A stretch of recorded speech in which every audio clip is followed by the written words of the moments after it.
episode 8, Wilmington. Everybody ends up in Wilmington. Jamie and Claire are there, Brianna is there, Roger's there, Fergus and Marslia is there, and even Murtaugh.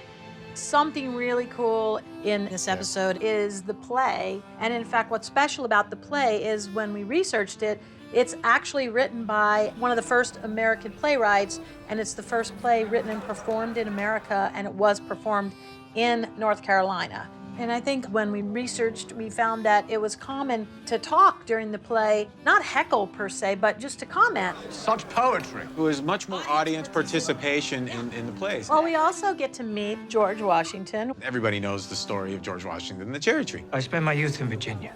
Chopping down cherry trees. But it's not a true story, so he never really cut down a cherry tree. So George Washington would, in fact, not know that story. And that's why she makes the remark, oh, it's just what people say. Figure of speech. And it's a little bit of a nod to American history. I love the Roger Brianna story, particularly in this episode. It is the first time we see them reunited and we see their handfasting. And it was such a lovely, beautiful moment.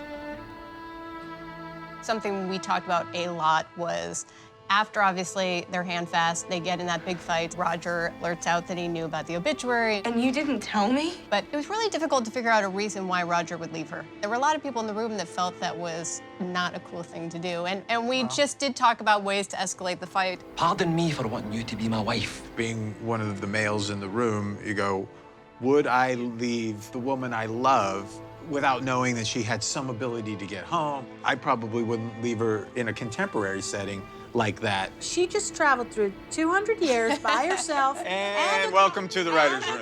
And across the ocean by herself. She's a It was hardcore Brianna. She's a little bit of a hothead. She tells him, go. He says, speak now or forever hold your peace. Maybe I should just go back. Maybe you should. Another part of this episode that we debated a lot was, you know, in the books, obviously the rape happens in flashbacks. We decided to play it in real time and actually the same night. Let's show it as it happens, and so the audience can feel it along with the character at that moment.